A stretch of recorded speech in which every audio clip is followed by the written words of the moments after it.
Assalamualaikum warahmatullahi wabarakatuh. Sobat RH sekalian, jumpa lagi kita di channel yang keren ini. Keren cadas.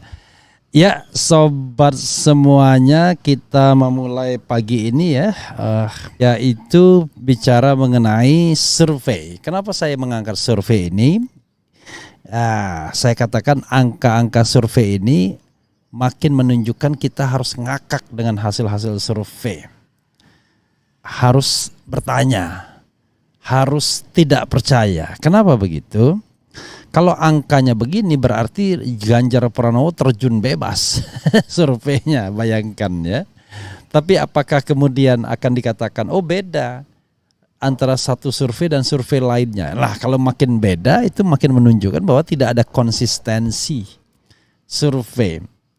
Ini sahabat era sekalian, survei dari SPIN. Kita tidak tahu SPIN ini dari jurusan mana datangnya. Kalau yang sering kita dengar LSI, SMRC, Carta Politika, Indikator, kelihatannya sama arusnya. Ya, datangnya di mana kita sama seperti arusnya. Tapi ini SPIN. Nah, kita tidak tahu dari mana asalnya, tapi coba kita kritisisi ya. Saya bacakan dulu baru kita kemudian bahas apa soalnya. Survei Capres SPIN, Prabowo 36,9%, kemudian Ganjar 17,2%, Anies 17%. Ini angka ini bikin saya ngakak terus terang saja. Lembaga Survei dan Polling Indonesia atau SPIN, Detikcom ya beritanya, menggelar survei elektabilitas calon presiden atau capres di pemilu 2024. Hasilnya, Ketum Partai Gerindra Prabowo Subianto memiliki elektabilitas 36,9%, unggul dari Gubernur Jateng Ganjar Pranowo 17,2% dan Anies Baswedan 17%.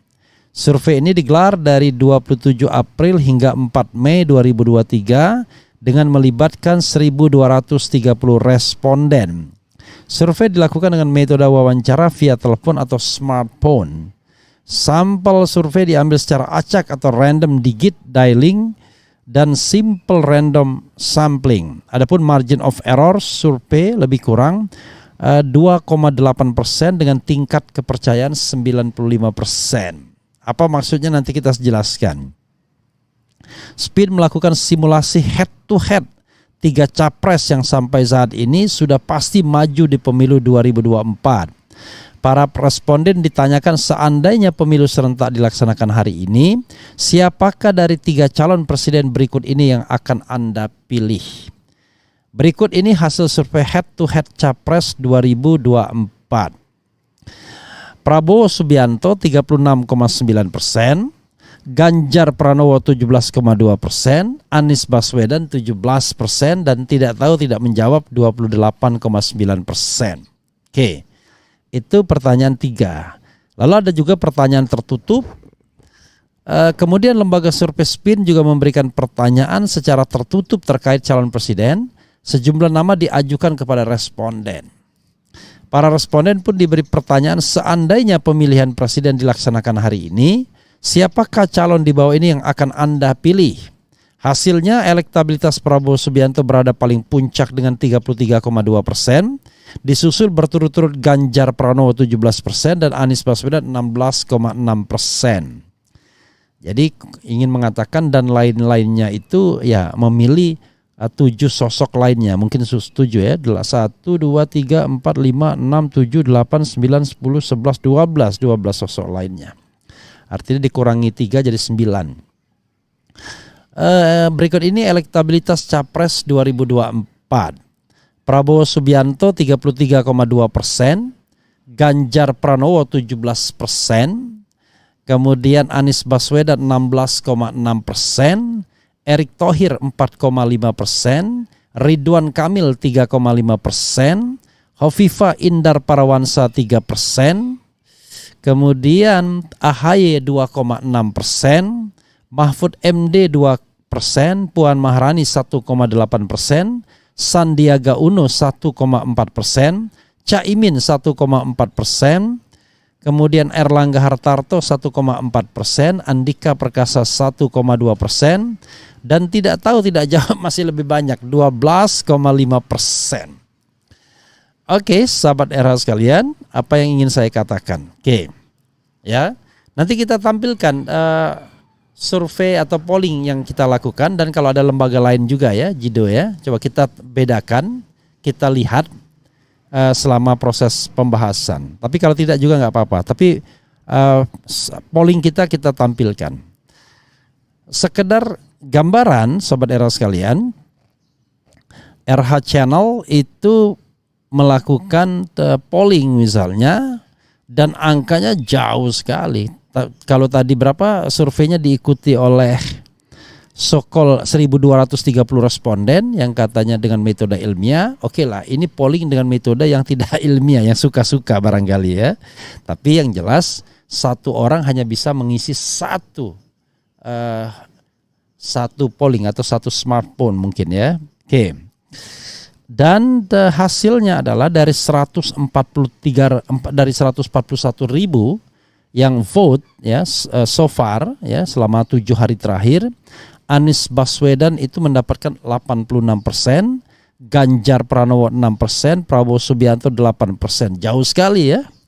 Kemudian juga ketika saya tanyakan baru kemarin juga, baru 8 jam yang lalu, siapa capres yang paling berkomitmen mau dan mampu memberantas korupsi.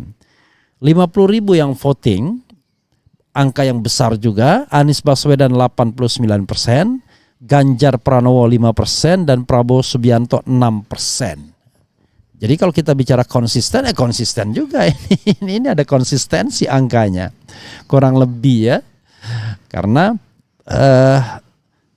terlihat berarti yang mengisi itu kurang lebih konsisten juga. Karena begitu pertanyaannya dimodifikasi, angkanya kurang lebih sama. Nah, itu yang ingin saya mengatakan, relatif semua sobat RH sekalian. Jadi, apa yang ingin saya katakan, polling, survei dan lain sebagainya bisa jadi tidak atau belum menggambarkan realitas yang sesungguhnya, dan hanya sekedar upaya untuk berkampanye saja. Pertama, meyakinkan kepada kandidat dan bohirnya mungkin.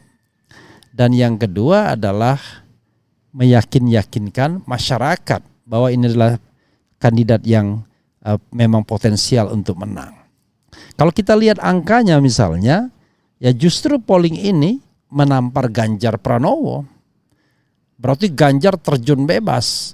Dari beberapa survei di tempat lain yang angkanya 30-an% dan 20-an%, sekarang tinggal 17,2% saja atau 17% ketika 12 nama. Anies Baswedan 17% atau 16,6 di dalam 12 nama. Itu menunjukkan bahwa sesungguhnya antara Anies dan Ganjar nggak ada bedanya kalau menurut spin ini. Kenapa? Karena masih dalam margin of error yang 2,9%. Jadi kalau margin of errornya 2,9%, toleransi 2,8%, toleransi 5,6% ya atas bawah masih bisa dimaklumi. Jadi gap 5,6%. Ini gapnya cuma 0,2%. You can imagine ya. Mudah-mudahan paham sobat era sekalian untuk membaca survei seperti ini. Artinya ya tidak bisa dijadikan pegangan. Sekedar untuk hiburan bolehlah. Nah, kalau kita lihat juga misalnya suara keempat itu adalah suara Erick Thohir. Dan kalau kita kaitkan dengan isu belakangan, Erick Thohir kemudian diskenariokan kubu istana untuk dipasangkan dengan Prabowo Subianto. Sementara Ganjar Pranowo diskenariokan berhubungan atau berpasangan dengan Sandiaga Salahuddin Uno. Itu skenario Jokowi yang barangkali juga dibantu oleh Megawati, atau paling tidak mereka terpaksa berkompromi sahabat RH sekalian. Dan ini menunjukkan bahwa Ganjar Pranowo tinggal 17% elektabilitasnya, atau Anies Baswedan ya kurang lebih sama. Jadi beda sama Ganjar masih dalam margin of error. Jadi kalau kita mau bandingkan dengan survei lembaga survei Indonesia, indikator, carta politika dan lain sebagainya. Waduh, jauh sekali. Padahal periode surveinya kurang lebih sama saja. Ya, itu maka saya katakan kalau membaca survei ini justru Ganjar Pranowo itu terjun bebas. Apakah lembaga survei ini lembaga survei istana jurusan Prabowo Subianto, bukan istana jurusan Megawati, jurusan Ganjar Pranowo? Don't know exactly. Jadi ini please become a smart voter. Jadi pemilih yang cerdas untuk membandingkan. Saya pun misalnya tidak bisa mengklaim walaupun polling yang saya adakan misalnya itu diisi oleh lebih dari 100.000 orang, yaitu 141.000 orang, lalu saya mengklaim bahwa ini lebih representatif. Enggak. Saya hanya memberikan bandingan bahwa dengan melakukan polling sendiri, itu Anies Baswedan unggul jauh. Kalau pemilihnya itu semua pemirsa RH Channel, bisa dipastikan Anies tinggal dilantik. Tapi nggak boleh begitu. Ya, kita harus ngomong apa adanya, pakai disclaimer bahwa ini adalah pemirsa penonton RH Channel yang memang punya preferensi Anies Baswedan, tetapi kita tidak memiliki tentu kemampuan otoritas untuk bisa mengarahkan hasil polling. Enggak seperti survei bisa diarahkan ya. Baik dalam hal merumuskan pertanyaan, cara bertanyanya maupun mengolah datanya. Itu saja. Wassalamualaikum warahmatullahi wabarakatuh. Ciar.